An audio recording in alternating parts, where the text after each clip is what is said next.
Good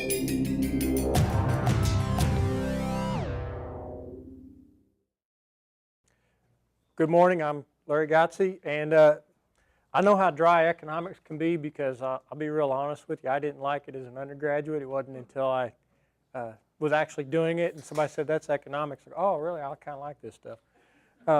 So I thought I'd kind of spice it up with what it's like to talk economics to people. And 25% divided between the 5 of us. You got Crowbar, myself, Tom, and the baby. That makes 5% for each one of us. Billy, you're cheating yourself. If there's 25% divided among the 5 of you, that's 14% apiece. Oh, no, listen, Pa. I wouldn't cheat you. You know I wouldn't. Now, look here. I'll show you. Let me rub this out here. Now, 25 divided by 5 is 5. You see, the 5 won't go into 2, will it? No. But 5 goes into 25 5 times, you see? No, you're wrong, Billy. Now, I'm a pretty good mathematician. Now, 5 into 25, 5 won't go into 2, will it? No. But 5 goes into 5 once. Now, we didn't use the 2 before, so we're bring it down here. 4 times. 5 into 25, 14. No, look, Pa. Let me prove it to you now by multiplication. 5 times 5. 5 times 5 is 25.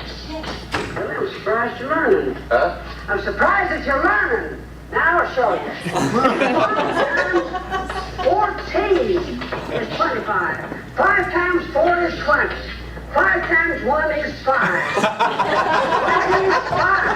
That's it. No, look, Ma. Look, you're wrong there because I'll prove it to you. If we put down 5 14s here. 14, 14, 14. There. Now I'll prove to you by addition that 5 14s is not 25. 4, 8, 12, 16, 20. 21, 22, 23. Billy, I don't want to see you boys cheating.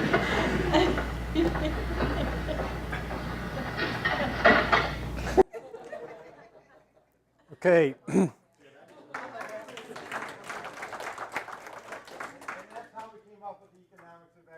I was going to say Mom and Pa Kettle are government economists.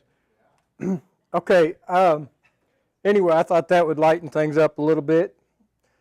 I want to talk a little bit about the economics of agroforestry for a little bit, and then I want to talk about these financial models that I've built for mainly the elderberry one that I've been asked about a lot. So I'm going to show you how to get to that, and we'll walk through that. I'm down to an hour now, so I'm going to speed through a lot of this stuff because I think the financial models are what people want to talk about.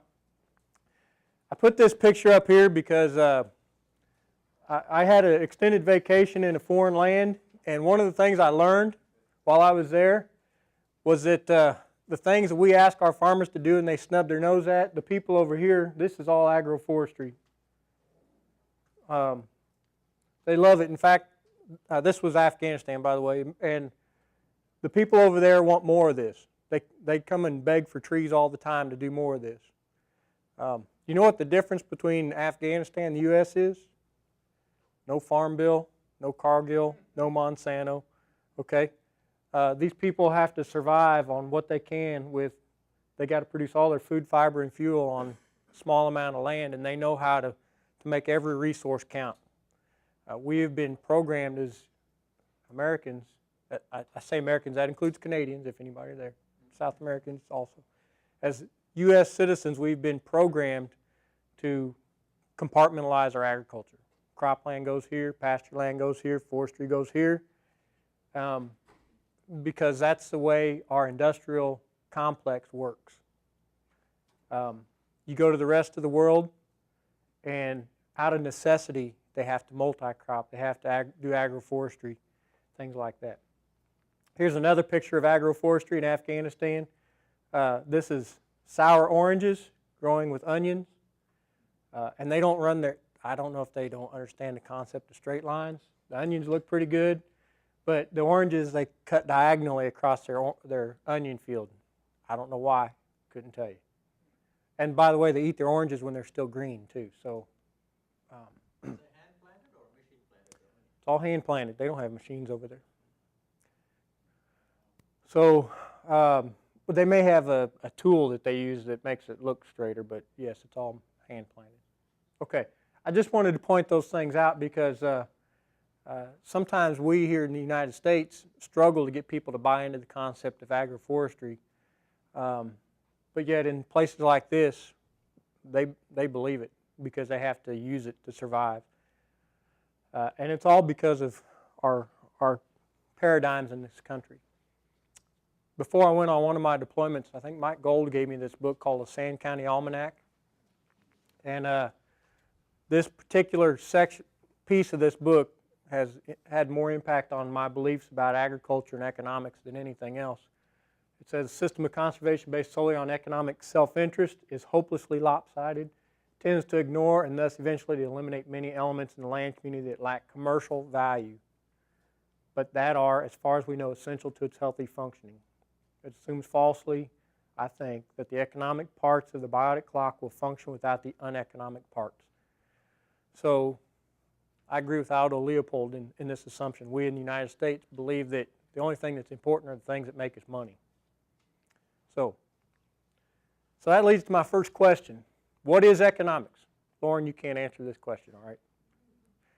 Somebody give me a definition of economics. Real quick one. You don't have to quote a book or anything. What's that? When I say I want to give you an economic analysis, what are you expecting?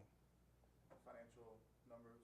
Financial numbers. How many of you thought financial numbers, money, talking about money? How do I make money?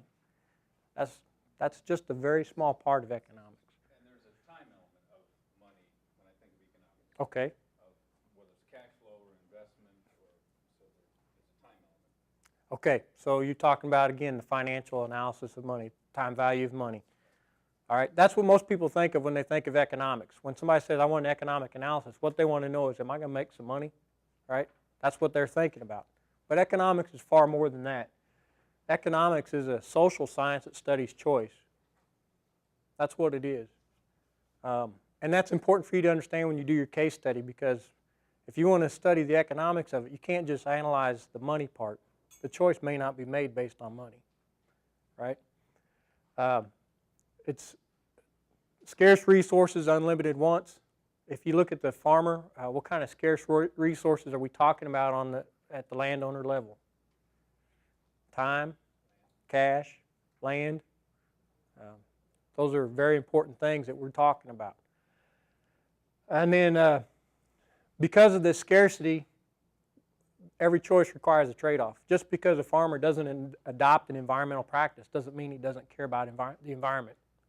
It may be that it's one of those things he has to trade off for in order to reach something else that he wants to do, right?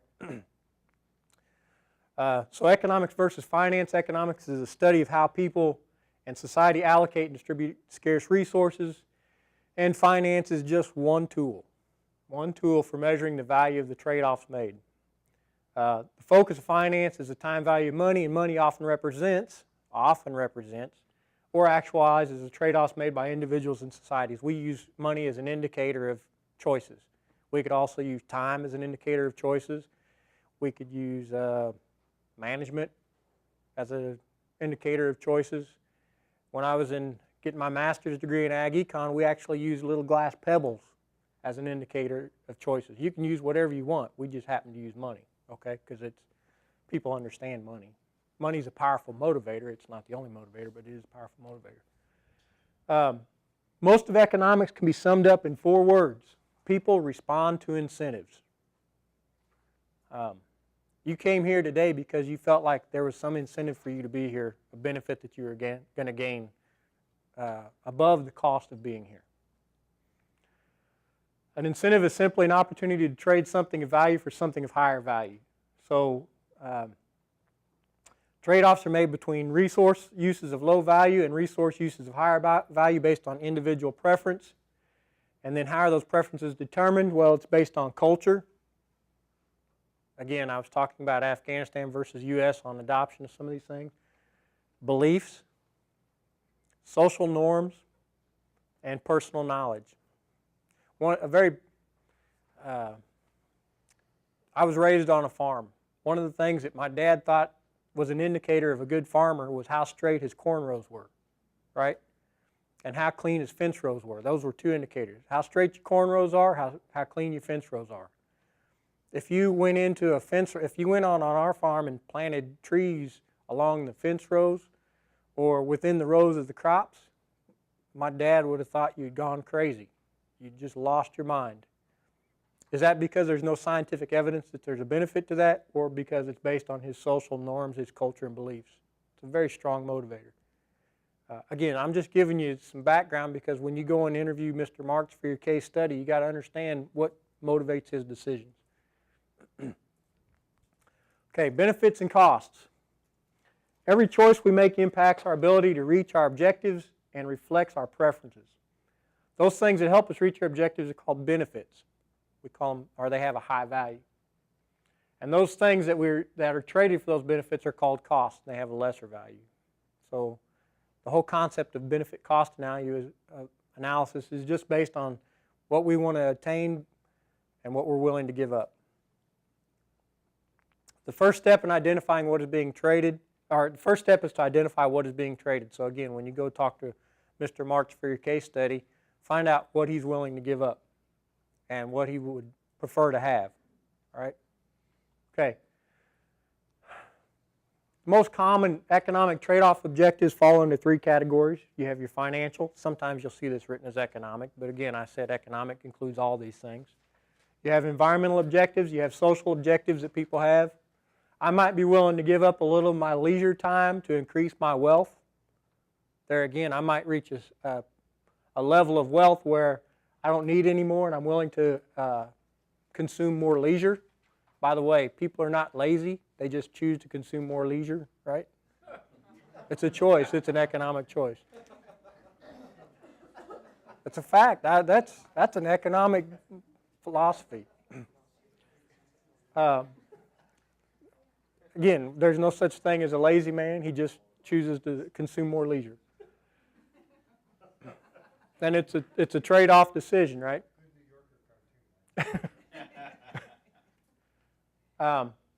Okay, I pulled my Agroforestry Economics course a couple of years ago. What they felt like were some financial benefits that they could gain from agroforestry.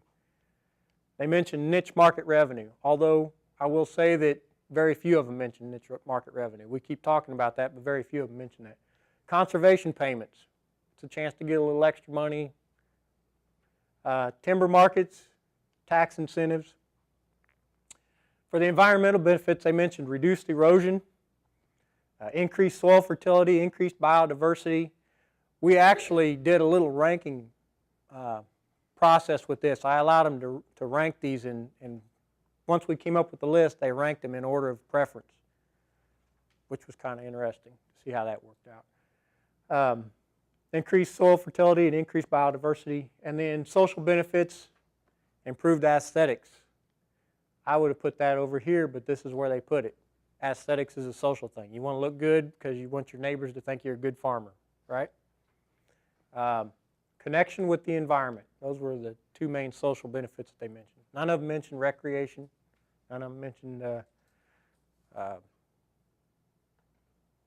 wealth, status, any of that stuff. Okay, another quote. I'm going to throw some quotes and cartoons in just to keep this moving, but just because I can do it doesn't mean I will do it. This is my favorite quote. Actually, I just used this the other day because I was sitting around watching TV and my wife said, you know, if you have all this free time, you can go out and mow the yard.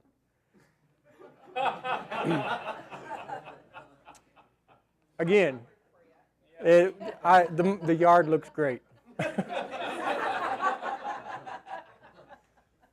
But the point of this is that you can go to the landowner and show him all kinds of, hey, you can make a lot of money on this.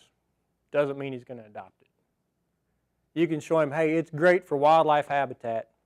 Doesn't mean he's going to adopt it. You can show him all these benefits that we consider benefits, and it doesn't hit his motivational or his incentive mark, whatever that might be.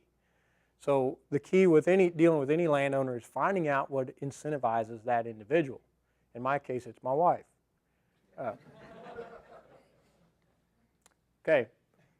But the common assumption is that we're all rational individuals. Okay, that's a common assumption. It's an assumption. We behave rationally anyway. And by definition of rational by economic standards, it's a simple test for rationality. If an individual prefers something A over B and B over C, then that person is rational if they prefer A over C, right? That's the common definition of rational man. In other words, if I prefer money over being poor or whatever, then, and I prefer being poor over something else, and I prefer money over something else. That's not always the case. It's not always the case because there is today I prefer something over something else, but tomorrow I may not, right? So that's one of the common assumption, though, is that people can make choices of what they prefer over something else. So I threw this up here because I wanted to kind of show you some of the constraints that people have or preferences that we have seen to adoption of agroforestry at the farm level. These are things that people do not prefer. Long period of time for trees to pay off. That's one of the hurdles that we got to overcome. We got to have a black walnut tree that makes a veneer log in 1 year. Once we get that accomplished, things will be good. Labor shortages. We'll talk more about labor, but many of the agroforestry practices that we recommend require either a unique skilled labor set or just an additional strong back, weak mind, right? And those can be very scarce. You know, a lot of farmers rely on their kids or their family for their labor source. I try to do that at home. My kids have the labor hotline in their cell phone already keyed up, ready to go. You know, I can't clean out the dishwasher. I'm calling ICE hotline. But anyway, I guess there's child labor laws or something. I don't know. My kids know what they are. I don't know. Land shortages.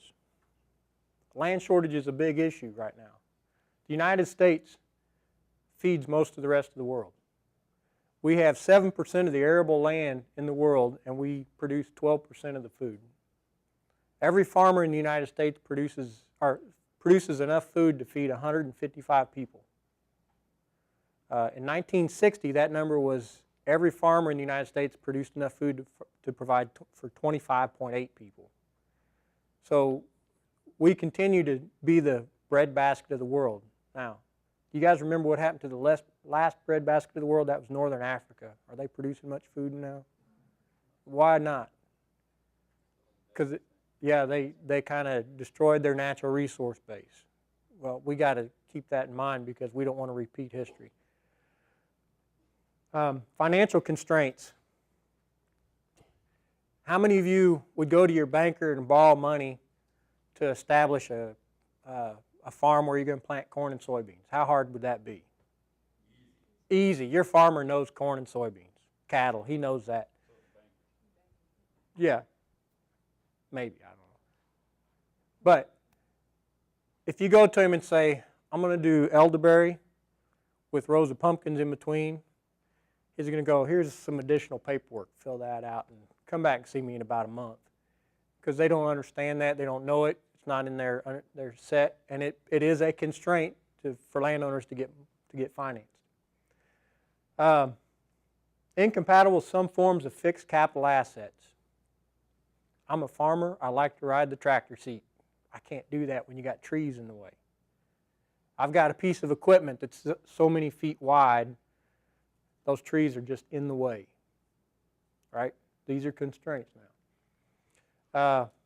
Insecure land or tree tenure. You know what the average tenure of a landowner is in Missouri, according to the last census? How long does a landowner own a piece of land? Anybody know? 10 years. 10 years, that's it. Am I going to plant a tree if I probably aren't? You know, I buy a farm. You buy a farm thinking you're going to die there, right? And then 10 years later, you're gone. So that's one of the issues. How about this one? My dad owns a farm. I'm going to inherit it, but I'm farming it. I may not inherit it. My siblings may inherit big pieces of it. So am I going to plant trees on a farm that I may only get a piece of it? I may not get the benefit of those trees. I mean, there's all kinds of tenure issues that go on. Risk. Somebody was asking the question yesterday, where do I get crop insurance for niche crops? Well, you were asking that question, weren't you? No, I wasn't, but I can tell you that we don't know on our farm. It's like planting diversity is our risk management. That's all that's available to us that we know at the moment. Okay. Somebody was asking about how do you get, oh, Pam, were you? Okay. How do you get crop insurance on niche products? I don't know. And if you did, it'd be expensive because your actuarial tables would be very thin. You know, there wouldn't be very many people doing it. So it'd be very expensive. It's kind of like being the only guy in the neighborhood that owns a Lamborghini. Your insurance is going to be expensive. I wouldn't know because I don't have one, but if you can afford one, you don't care about the insurance cost. Lack of knowledge by farmers. This was another one that was brought up. Lack of knowledge by farmers. I know how to grow corn and beans because my neighbor grows it, and I watch him do it. And he raises cattle, and I watch him do it. My neighbor to the north of me, my neighbor to the south of me, my neighbor to the east of me, my neighbor to the west of me grows corn and soybeans, and they know how to do it. I don't know too many people that are growing elderberry or chestnuts or pecans. There's a constant, you know, if you get one guy that's doing it and you become successful, you'll get a concentration of people that do it because they start learning from him. But the first one to jump off the cliff, he's a hard person to find, right? Okay, and then tragedy of the commons. I'm not putting in I'm speaking as a landowner. I'm not going to put in a riparian forest, but take my land out of production, put in a riparian forest buffer, because even if I clean up the water coming off of my farm, my neighbor's farm is dumping all kinds of stuff in the stream. So why should I be the one that has to give up my land when he's the one polluting the stream? You know, things like that. Okay, so bottom line, to us, things appear rational. These even may sound like rational reasons, but you know, that's the thing we have to deal with. So we have another concept. It's called bounded rationality. It's another assumption of economics, and it is based on the fact that an individual is only able to consider a limited set of potential trade-offs at a single time. Limited set. I can only consider so many. I mean, it's kind of like shopping for potato chips at Walmart. You know, you ever do that? You go in there and the row is from here to there with potato chips. I'll stand there for hours going, I don't know if I want wavy or regular or barbecue or sour cream and onion. I don't know. Ruffles, Lay's. I don't know. It's overwhelming. I can't consider that many choices at one time. This is a concept called bounded rationality, and this is another thing that many of our farmers or landowners deal with. Hey, I can only consider so many options at one time. So those things I'm not familiar with, they don't even get consideration. They're outside of my set of decisions. I know things like corn, soybeans, wheat, cattle. Those things I know. They're in I might consider those because I understand them. But this other stuff, it's out there. I don't even think about it. Okay. One of the good things about agroforestry is this thing called the simultaneous diversity of outputs. Some outputs can be traded in the market. We call those priced niche products. Nicola was talking about mushrooms. Dan Shepard was talking about buffalo meat and pecans. Those things are priced.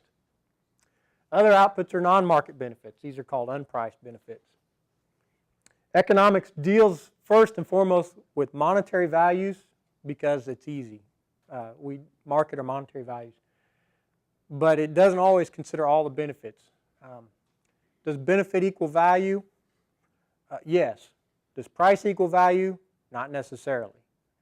So there's three types of values that you need to consider. Value in exchange.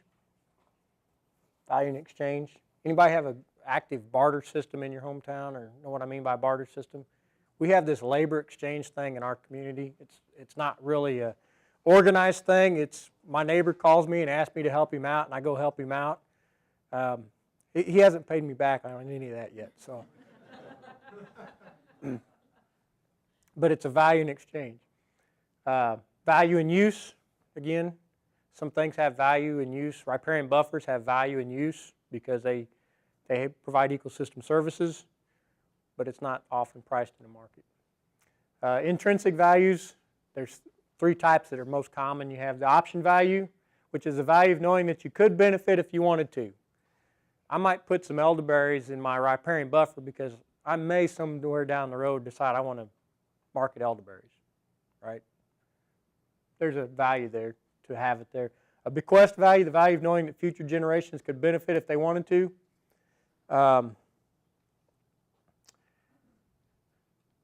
This is the concept of planting a tree when I'm 75 years old. I'll never benefit from it other than the fact that I enjoyed planting it, I enjoy watching it grow, but in terms of financial benefit, I'll never see it. And then preservation value, the value of knowing that something exists. I've never been to the Amazon rainforest, but if somebody told me they were cutting it down, I'd get mad about it because it has a value that's there, right? It needs to be there. I'd actually donate to one of them scammer funds to keep the Amazon rainforest there. Almost. That's preservation value. The value to know it exists. Some other values that we talk about is extraction value. That's your timber value, non-timber forest products, and non-extractive value. That's your ecosystem services, all those other things I mentioned, preservation value, bequest value, existence value, those kind of things. These are just different ways of looking at value. Again, when you talk to a landowner, find out what he values about his forest. Find out what he values about his land. What is it that's important to him? Okay. This goes back to the other thing. Time is an input. Forest products are impacted by something called biological lag. I plant it today. I got to wait 8 years to get chestnuts, or actually 6 years to get chestnuts, 12 years to get black walnuts, 12 to 15 for pecan. I mean, you got to wait for a return on this stuff. Time is a major factor of production. Economic decisions must be made that reflect trade-offs between various inputs and time. For example, should we apply fertilizer to speed up growth, thus increasing cost, or do we not apply it and just hope that the trees grow fast? You know, these are some of the trade-offs that you got to make decisions about once you've adopted. Challenges of agroforestry economic analysis. Number 1 is lack of markets and market information. Biophysical science is still identifying benefits. Do you believe that? I put that up there. I was hoping I'd stir up some conversation. Can you? Need more research. What are the benefits? We know there's benefits. What exactly are they, and how can we equate those to something that we can make a decision about? Ecosystem services are often regarded as rights, not goods. So when we talk about, this is an interesting one because there's big debate now on something called the Farm Bill. It's gone on for years. Do we pay landowners for conservation practices? Should we pay farmers or landowners to do conservation practices? Should we pay them, or should we just mandate it? You know, do we have the right to have a good environment in this country? If we have that right, then we should mandate that farmers take care of their land, take care of the environment. It should be mandated. We should fine them if they don't do it, right? Or is it a good that we as society need to have, and as a result we need to pay the landowner to provide that for us? I like the way you think, but that's some of the debate that goes on every year with the environmental portion of the Farm Bill. Okay, government intervention impacts choice. Do you believe that government intervention impacts choice? I'm going to play Jeopardy with you. What do you call it? You can't answer, Lauren, you probably know this. What do you call economic situation where you either have a surplus or shortage, and includes government intervention. What do you call it? Close. How about market failure? Market failure, yeah. Market failure is when the market does not work as it's designed to work, either because of or in lieu of government intervention. But anyway, government intervention. As I showed you in Afghanistan, the government doesn't intervene in what the farmers do, and most of them will go for agroforestry every time. Just saying. And then decision makers don't fully understand the impacts of their choices. This is a big issue. You go to the landowners, farmers nowadays, and say, how much longer can you stand to lose soil? I'm not losing soil. You know, I don't understand that these farming practices that I'm using are causing environmental issues. Well, I would go further back. You know, when you were talking about economics being a science of choices and people, you know, figuring out what they value, what they want. I would say a lot of times people don't necessarily know what they want. And in a business context, they've been told that they want money, even though that might not be, if they had the time to think about it, what they really want. Very good point. That is exactly right. A lot of times we don't know what they want. We do this thing called willingness to pay, willingness to accept in economics, where we try to identify what people are willing to pay.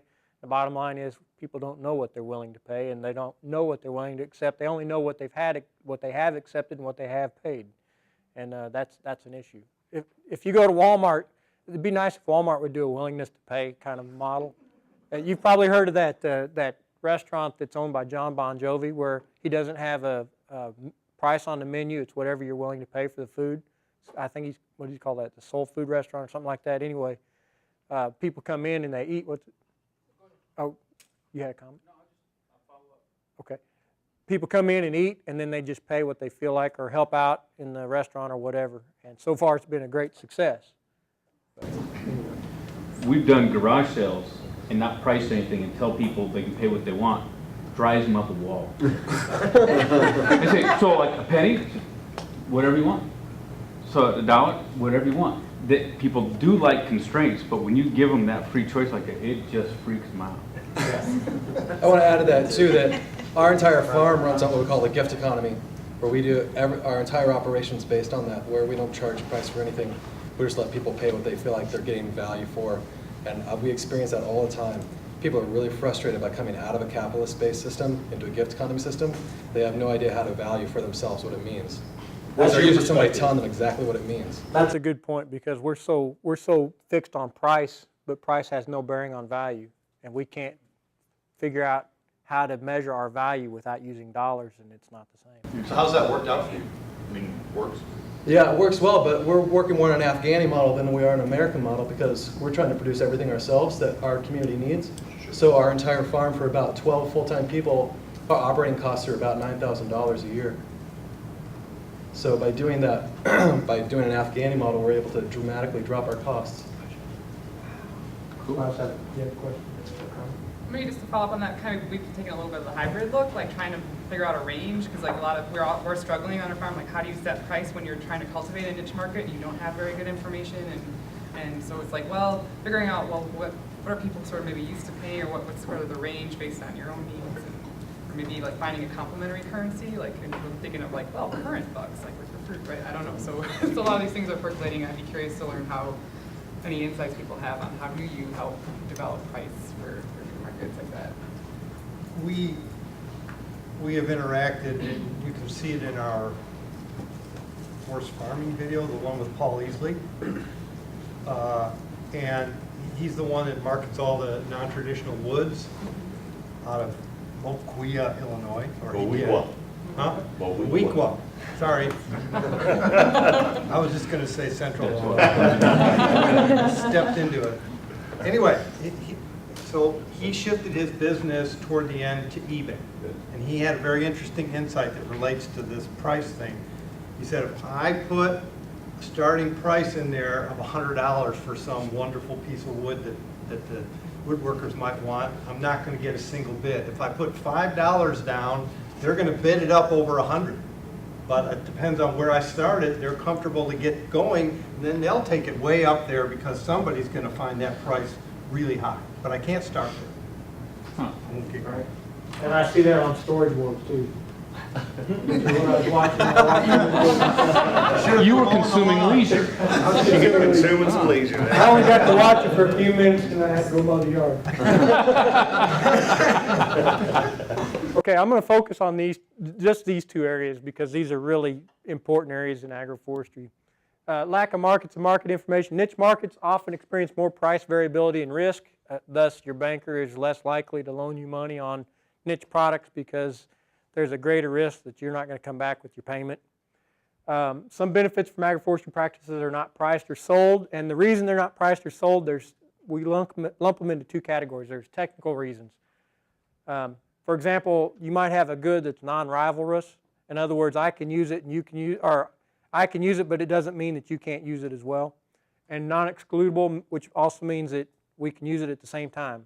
I'll give you an example. Aesthetics. I can consume a view without destroying your ability to consume that view, right? Those are non-exclusive, non-rivalrous uses of things. Agroforestry has that. There's also some situations where it might be not excludable, but it is rivalrous. For example, wildlife habitat is a perfect example of this, and I'll tell you what I mean by this. I go out there and I establish the most perfect wildlife habitat for quail, or let's say deer, and then that deer happens to cross my neighbor's fence line and my neighbor shoots him. I provided a habitat that provided a benefit to even my neighbor. I couldn't exclude him from benefiting from that, but I couldn't stop him from shooting that. It's non-rivalrous. I couldn't stop him from harvesting the deer that I was trying to harvest on my property, right?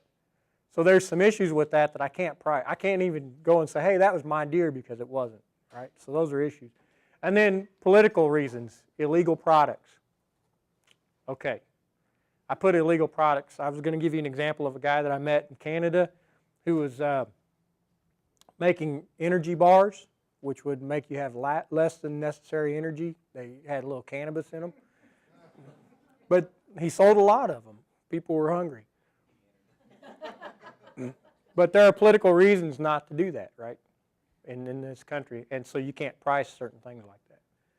Okay, I threw this up just to kind of break things out a little bit.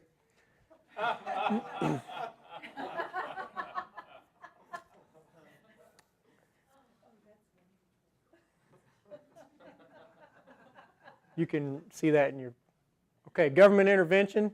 There are direct impacts of government intervention. Government policies such as the Farm Bill often provides incentives and disincentives regarding agroforestry.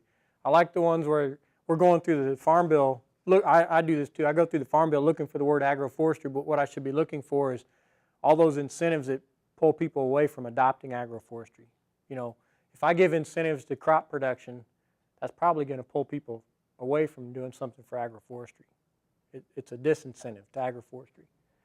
And then indirect impacts, government policy, and I mentioned this before, financial lending requirements, which often establishes barriers that make agroforestry adoption more difficult than traditional farming practices to finance. Again, with the new lending requirements, it's much harder for me to come in with a crazy idea and get funded than it is to come in and do something everybody else is doing. Because the banker knows what crops, what corn, soybeans are, and they probably got a table or a chart in their desk drawer that says, okay, if he's got so many acres, we can loan up to this much and at this interest rate, you know, and they've already figured that out. So there are impacts, direct and indirect, from government intervention. Okay, other considerations, this concept of intermediate products. The value of fishing is not in the fish, because I can buy frozen fish at the grocery store any day, but it's in the experience of catching a fish. And for a lot of the agroforestry folks, this is where we got to market agroforestry. It's not so much in selling the niche products, it's in growing the trees and enjoying the environment, being out in the woods. Those are the things, those are the intermediate products that make agroforestry unique and are very marketable. For many landowners, that pleasure is an unpriced benefit that is valued more than the revenue from selling products from the trees. Dusty mentioned Earl Williams and his black walnut pasture. You know, if that guy didn't make anything on his nuts, he would still do it. He just enjoys doing it, just likes doing it, you know. So, okay, benefit cost analysis. I'm going to go through this real quick because we got the models to do. But it compares the benefits and revenues, or benefits, which are the revenues, to the cost to attain those benefits using financial analysis tools, which means now we're going to be talking about money. Benefit cost analysis is often biased against agroforestry practices because it cannot take into account unpriced benefits. And costs are easily priced. I know what I spent to put the trees in and to manage those trees, but I may not be able to tell you what the value in dollars of the benefits that I got out of that. So if you use cost-benefit analysis, a lot of times you're biased against agroforestry. Two broad areas of cost. This goes back to your Econ 101. You have your fixed costs, which are costs that would be incurred regardless of productive activity. Property taxes, insurance, typically property taxes, insurance. One of the things about property taxes here in Missouri is that timberland is taxed. Do you guys know how property taxes are done in Missouri anyway? I think it's the same way it is across the United States. Property taxes on land are not done based on the market value of the land like they are for residential homes. It's not a percentage of the market value. It's based on a productive value, which never changes, or very rarely changes, and they link land into 8 productive categories. Category 1 is the most productive land. It's like Missouri River bottom land. Most productive. It's valued for assessment at $800 an acre or $900 an acre. Even though it's selling for $13,000 an acre, it's taxed at a percentage of $800 an acre. Forestry, forest land, land with trees on it, is valued at the category 8, the very lowest level for property taxes. So if you, in Missouri anyway, that's one of the tax benefits in Missouri. Okay, variable cost or cost associated with production, that should be pretty obvious. And by the way, I mentioned the fact that I grew up on a farm, but I also got started in economics doing farm appraisal for USDA. I started doing that in 1991, and I used to joke with Mike that before I came here to work in the forestry department, and this is a true story, when you appraise land, you'd appraise the cropland, you'd appraise the pasture land, and you'd put a value on those two things, and maybe the barns and the fences and the ponds, and everything else was woods and waste. And you'd put $100 on it and move on, you know. I've since learned that you probably ought to look at that a little closer. With agroforestry, now if you ever look at a corn budget, enterprise budget, they don't necessarily break it up like this. They just do variable cost. In agroforestry, we'd have to break it up into these 4 categories because of the time factor. You have establishment, which is usually the first year. That's where you do your site prep, your planting, your seed stock, whatever you use. Your management, which is everything after it's planted until you're ready to harvest it, all the costs that are incurred. Your harvesting, if you're not going to harvest, if it's there for an environmental purposes, you don't need to worry about that. And marketing, and I would say that marketing might be the largest portion of your cost sometimes, especially with niche products. Once you get that marketing bug worked out, those costs will diminish, but anyway. Okay, again, a note about labor. Often labor is omitted from the analysis of cost because landowners don't know how to price their time or the time of their family members.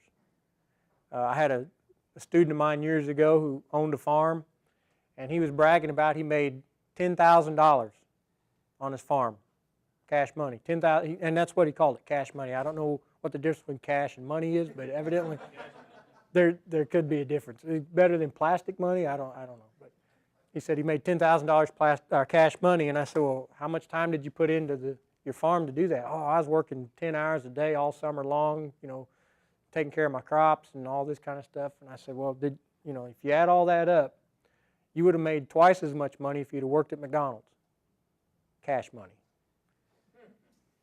But the problem is landowners often don't consider their own time and labor. There is an opportunity cost to that. The other thing that we're dealing with now, it's been pretty common, is that farm labor is becoming more scarce. If you look at the labor statistics right now, farm sector unemployment is near 2%. 2%. So that means there's very little labor out there. I live in an area that's agriculturally dominant, and I have a list of people in that area that are hiring, and we just can't find people to fill the positions. They'd take anybody. Anybody that would do the work, that's the problem. Anybody that would do the work, they'd take them. Okay. Seems like everybody's waiting for that management position. They're not willing to do the labor stuff. Okay, another quote for you. This gentleman was the best man at my wedding. We actually worked together when we were in college at a hotel, and as he was sitting there watching me set up tables, he told me this. And I agreed with him because he didn't lift a finger and all those tables got set up. But the lazy man is most efficient. Landowners will find a way to maximize their resources, whatever that is. They will find a way to do that. He actually now owns 4 pharmacies from Kansas City to central Missouri. He's a pharmacist. Okay. He must have been thinking about pharmacies while he was sitting there watching me set up tables. Okay, the other thing is opportunity cost to value the next best alternative. The highest and best use of a resource is based on the fact that opportunity cost is minimized. In other words, and this is again goes back to the lending issue that farmers face. A banker will loan you money on the highest and best use of that land, which in his mind is what everybody else is doing, because if there was a higher or better use, then everybody else would be doing that. That's the classical economic school of thought. So when you come to him and say, instead of corn and soybeans, I'm going to do this, he's going, yeah, but corn and soybeans, according to normal thought, is the highest and best use of that land. Okay, so that's a problem. Opportunity cost must be considered, and we measure opportunity cost in terms of, by the way, there's 4 factors of production. You should remember this from your basic economics course, but land, which is a natural resource, and it's paid for with rent. Labor is the human resource. It's paid for by wages. Capital is the man-made resources, the machines of production. It's paid for with interest. And your entrepreneurial resource, which is the creative part of that, is paid for with the profits. Okay? We already saw the entrepreneur who was selling fall colors. But the difference between an entrepreneur and labor is that an entrepreneur takes risk and is rewarded with profit, normal profit, and hopefully excess profit. Bill Gates is an entrepreneur. He could have just been a computer hacker working for Apple, because that's where he started. But he went out on his own, and now he's an entrepreneur, right? He takes a risk. A laborer then takes little risk and is paid a competitive wage, theoretically, competitive wage. I saw in Kansas City that the fast food workers were on strike because they wanted to make $15 an hour instead of minimum wage. That's fine if you want to make $15 an hour, but you're going to pay $9 for your hamburgers. So, it's all relative. Today's farmer can hardly be considered entrepreneurs. Now, I bring this up because one of the status things that we deal with landowners is they're entrepreneurs. They're entrepreneurs. But in reality, they don't own the inputs. They pay for them, but they don't own them. And they don't own the outputs. If you don't believe me, try to hold back some soybeans and plant them again next year. Right? You'll be sued. The farmer that just got sued and lost a big lawsuit to Monsanto because he held back soybeans that were Roundup ready. Farmers are more and more becoming contract labor for the agriculture institution. You're not an entrepreneur. You don't have any control on where you sell it. You have very little control on what you plant and what you do with your resources. Anyway, just throwing that out there.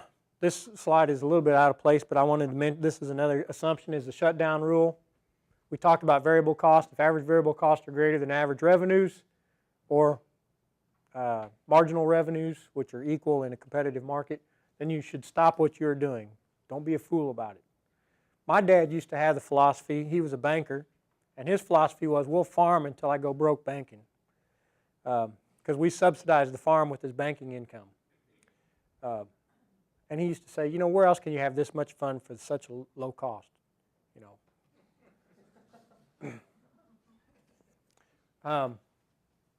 Really, the criteria for investment decisions is that what I said before, positive net benefit.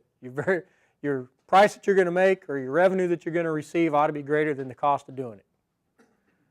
Criteria number 2, if your benefit cost ratio is greater than 1, then every dollar of investment is earning more than $1 of return. Yesterday, Dusty mentioned the Brian Tomasi farm, where his benefit cost ratio was a 3.12 to 4. I don't remember the other decimal point. That means every dollar he invested, he was getting at least about $4 back. Landowners can understand that. Internal rate of return calculates the interest rate that equates present value of revenues with present value minus present value of cost to zero. Internal rate of return is payment for your capital or your resource, your man-made resources. And then payback period, this is something a lot of landowners like to know. If I invest in this today, when am I going to get my money back? It's kind of like Amway. If I invest in that big box of soap and detergent today, how long will it take me to sell that and get my money back? Okay. All right, these are all the things that we put into our economic that I put into the economic decision models. And I'm going to take a few minutes. I think I've got 15 more minutes, right? Is that right? Yeah. Okay. What we put into our economic decision models that we build here, again, these decision models are not designed to convince landowners they're going to make a lot of money. These decision models are designed to help landowners make management decisions that impact their financial bottom line, and hopefully they'll adopt for maybe this reason, maybe some other reason. That's why we build these models. I'd rather have a landowner adopt a model or adopt agroforestry practice because of benefits that are not priced, and then say, oh, by the way, you can make some money on it too. That's what I'd like to see. Or even that, better yet, you may not make a lot of money, you might lose a little bit, but you're gaining all these unpriced benefits. Water quality, air quality, wildlife habitat, diversity, those kind of things. They combine growth and yield prediction models with financial decision models designed for landowner decision makers, and they instantly show the impact of establishment, management, or harvesting marketing decisions. That's the key for all the models that I build for the Center for Agroforestry. What happens if I change my spacing from a 30 by 30 to a 40 by 40? Does that have an impact on the financial bottom line? Should it? Does anybody consider it? Does it make a difference? It does. What if we used to recommend a 20 by 20 or a 10 by 10 and then thin to a 20 by 20, and does that make a difference? What if I planted 3,000 elderberries in a row, just mass plant them, hoping that I get a huge production to overcome that cost? Am I going to make more money doing that, or if I space them a little bit and get more yield from each plant? Does that make a difference? These are all things that are in these financial models that landowners can look at and see how it impacts the bottom line. I'll go through this. Actually, I'll skip all this and I'll just show you on the model itself. Here's the current models that we have that are built or going to be built. If anybody knows somebody that wants to sit down with me on pecans, I'll build a model for pecans. And then biomass. I'm still trying to figure out if I'm going to go with the switchgrass idea or the miscanthus idea that MFA is promoting. I see a head shaking over there. Yeah, it doesn't seem to be as popular as the switchgrass, but I'm thinking short rotation woody crops might be a better way to go. But anyway, these are all the models that are available currently. And then I'll just leave that. I'll let you read that, and I'm going to actually pull up, show you how to get to the elderberry model. Can you read that? Okay, sometimes that's the way I feel. All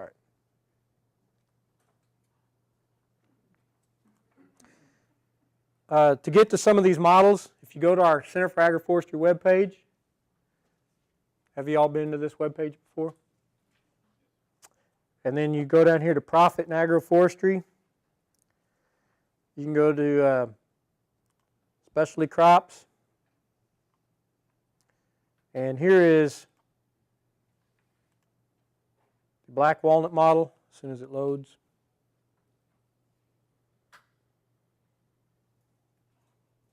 And it's free you can do with it what you want. It's free. Use it. Play with it.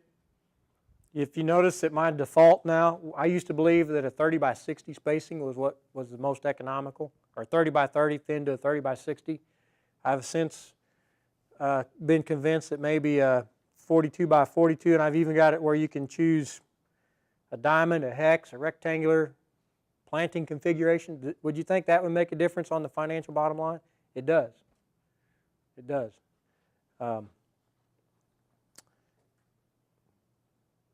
This also links to the, I got to do this. Be sure to enable, oh, come on.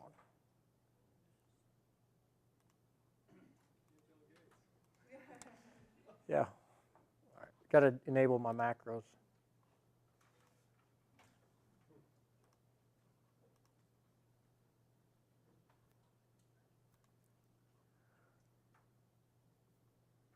Anyway, if you, yeah, that's what I was doing before. You should be able to enable your macros, but this is a different view of, I've never seen this version of Excel. It's kind of an odd version. Anyway, if you look at the tabs at the bottom, you have input tables. You can go in and change your costs and your methods. Anything that's in yellow, anything that's in yellow, you can go in there and modify it. So if you use a different planting stock than what I've got here, if you've got some, your own planting stock. I used to work with Ron Heskett up in Nebraska, and he did his own root collar graft in the basement of his house. So if he uses, and he figured it cost him with supplies about $2. You can put that in and then select it as one of your options for planting stock in the model, and those costs will go right into the model.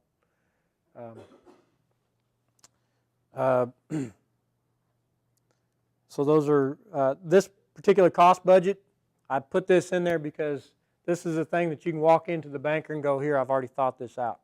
You don't have to be concerned about the risk. I've thought about it. Here it is. Here's my enterprise budget, which is what most people want. This is all the wizard behind the cloth, the curtain stuff. The only thing you can change on this page is your mortality loss. We know that trees die occasionally. They're like chickens. They get sick and they die. So, okay, that's the black walnut one. Here's one for elderberry.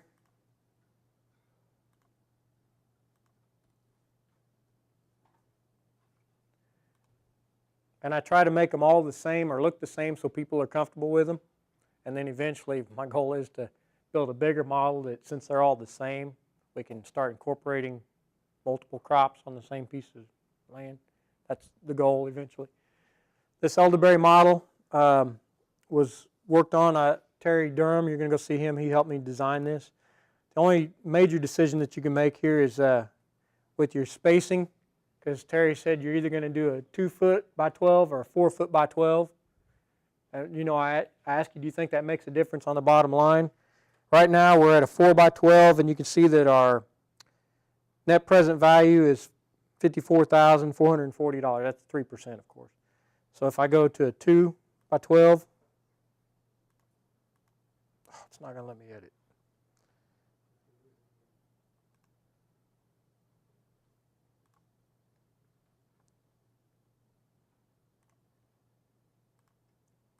If I go for a 2 by 12, it dropped my net present value by $3,000. So, do you do a 2 by 12 or a 4 by 12? Probably do a 4 by 12. Anyway, with the elderberry financial model, one of the things I'm lacking is I don't have growth models and I don't have yield models. We haven't done the research on that. So I had to use anecdotal evidence. I sat down with Terry Durham and we kind of estimated over years what kind of yield to predict. And then I had to plot a trend line, calculate an equation for that trend line, apply that trend line to the model. And that's what I'm showing here, that we start out when they're young, 0 production, and then it expands up to a point where it levels off, and then it declines over time. And these are elderberry plants that he's cutting off every year. So these things are incorporated into the model. Your cost budgets, your input tables here. Again, you can change any of this that you want based on your particular situation. None of this in here is locked. This over here is pre-calculated for you. So I'll show you this because this is free to you also. It's on our website. Download. I get a lot of calls on this. People or emails. People email me and say, hey, I want to use your elderberry model. How do I use it? I send it to them. And then I give them some ideas. These are actual case study numbers that we put in there. These are actual costs of what it costs to do this, to implement an elderberry plantation. Yes? So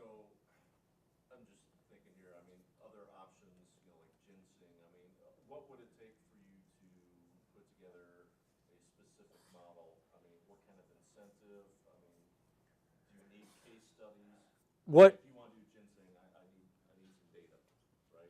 Exactly. What helps me out, Terry Durham and I sat down for about 3 hours one day, and I walked him through all the just site. Okay, establishment cost. Here's what I need. What does it cost to prepare the site? What are you going to pay for the mulch? What are you going to pay for the irrigation? Do you not irrigate it? What are the options there? Where are you going to get your seed stock? What's it going to cost? How much fertilizer do you put on? You put fertilizer on. How do you manage weed control the first year? We walked through all those steps because it was his case study. Now, occasionally you'll sit down with somebody that's like a Paul Kettle and you get a bunch of numbers that don't make any sense. But Terry was really good because he does think in those terms, and he was a good case study for me. Not only that, but it made sense to me. Yeah. But anyway, yeah, I need somebody that I can sit down with that knows here's what I did and here's other options, what they would cost. Like if I want to do deer management, how do you keep deer out of pecans? 22 probably won't do it. 2 shots from the 22 will make it happen, but unless you're a really good shot. Deer are a lot smaller there too. I'm just kidding. They bark over there. No, I'm just kidding. No, I mean one of the options I think I actually have. I have it in this model. Yeah, deer control. I actually had to go online and just look up all the different kinds of things that were being sold for deer control. I have this. Have you ever heard of the game deterrent fencing? Yeah, it doesn't work. I put one of the things about Excel, if you're going to do a lookup, which I do in all these, you got to have them in alphabetical order. That's why I've got a none up here that's in the middle. They have to be in alphabetical order for it to work.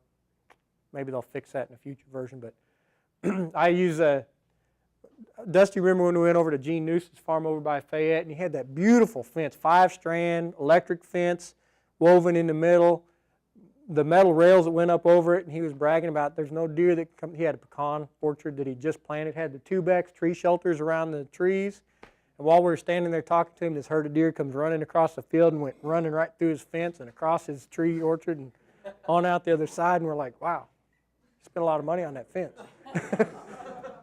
So, you know, I don't know what the answer is. People say a good dog, but you got to feed that thing. So, anyway, but those are things that you can modify this model any way you want because the algorithms are there to incorporate your modifications. So, I'll take any questions. If you need some help with this model, I'll be glad to sit down and work with you when we have the time. Yeah. Are there any resources for adapting or a templated model for a blank enterprise budget for a crop that you haven't tackled yet?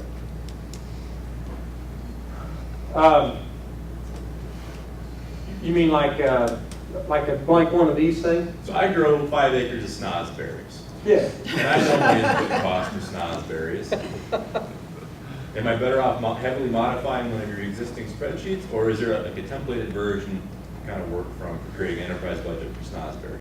There's not a templated version because a lot of these are similar, like black walnut, pecan. They're going to be very similar models, but snozberries and elderberries and hazelnuts and chestnuts, they all have a little bit different. A lot of the pieces will be the same. That's why they're easy. Once you build one, you can put the other one together. But that's why I say if you got somebody that's growing something unique and I can sit down with them for a couple hours, I can figure out what I need to modify and get the numbers, and I can build another model in just a very short period of time for whatever you need. In fact, the elderberry model, I had a gentleman who called me, very interested in, he was going to plant 40 acres of elderberry. I convinced him not to because of the labor requirement. That's one thing that this model doesn't show you is the labor requirements. It's all paid for in there, but it doesn't show you where that comes from. But one of the things we did with him was specifically took this elderberry model and modified it for his particular farm, labor, management style. It was very easy to do, but I did it over the phone with him, and he told me what he needed. I fixed up the model and emailed it to him in about 20 minutes. So to get you to do that, do we have to compete against the lawn mowing, the storage wars, or your wife? I will trade off the lawn mowing. Okay. I get no pleasure out of that. Does that require roses to your wife? I mean, where's the trade-off? Yeah. I don't know. That includes competition with his wife, so. I know, that's pretty pricey stuff. You know, I have kids old enough to mow the yard, but they got that hotline number on their phone. I can't actually, that's child labor law. You gotta pay them or something. They get rid of their phone. You don't pay them, it's not labor. So, like you said, the model doesn't have where you're going to get the labor. Yeah. Have you thought about some way of maybe having some addition to this, or another model that might be more of a holistic decision-making tool, where it might provide landowners the opportunity to think about some of the other things that they value and those benefits that you can't necessarily put a cost and benefit on? You know, I could see that being part of the same process of working with a landowner. You do this financial decision support tool, and then you've got the greater value set decision support. Yeah, I mean, what I'd like to do is they come in here with, what I'd like to do eventually is to make these models where not only do we throw out these financial numbers that may or may not look really good. These look really good because I'm using a very low discount rate, but that have the financial numbers, but also maybe an indicator on labor hours that need to be provided. And maybe, hey, if you're going to do this, you can get all these other benefits listed down at the bottom. Right now, I don't do that because what I do is I link these models to our guides that we have published. Like the black walnut model, you can just click on the black walnut guide and it lists all the benefits for planting black walnut. So you got to read the model to figure out which management technique you want to use anyway. So you're going to get some of that information. I don't measure the labor, and that's been a real concern of me because that guy that called me wanting to put in 37 or 40 acres of elderberries didn't really understand his personal labor requirement. It was figured in for a cost, but he would have never slept. He would, yeah, over a period of time because it's not stretched out. Like chestnuts is another one. They're labor intensive at harvest time. You got to go in there about every other day and harvest the orchard over and over again because you can't shake them out of the tree. They got to fall on the ground. You got to go get them immediately. So, for a brief period of time in September, you're in that chestnut orchard every day picking those up. It's very labor intensive just for that brief period of time. But in the model, it just shows you pay so much for labor.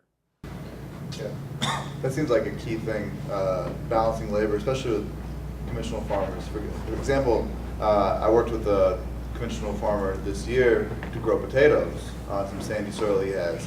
And that actually worked out really well with his labor of planting corn and beans. So that decision was pretty easy for him because you're planting well before you're planting anything else and you're harvesting when you're down time. So that kind of seasonal thing is a key decision making. Right. Any potential for added value, like turning those elderberries into wine or jelly on the spreadsheet, or is that something on down the road maybe? It would go into this harvesting and marketing decision. Right now, for the elderberries, I'm doing a farm gate because Terry Durham will pay you, actually he paid $2 a pound for anybody to deliver them to his farm.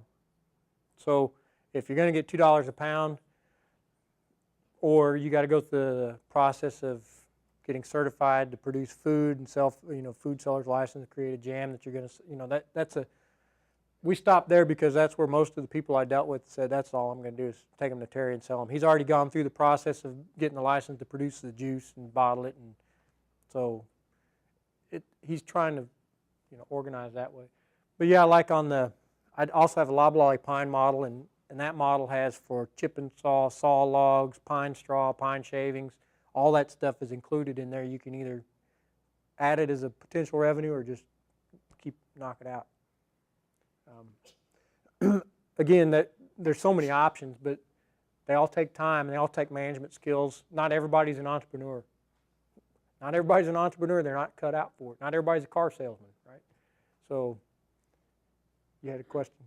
Yeah, with growth and yield equations, do you have any recommendations like within the loblolly or other species parameters for other species where that is available? Loblolly pine, there's southern United States, loblolly is the king pine, and so there's 100 different growth model, yield models out there. I use that for loblolly pine. The problem is getting it I had to fit it to Missouri.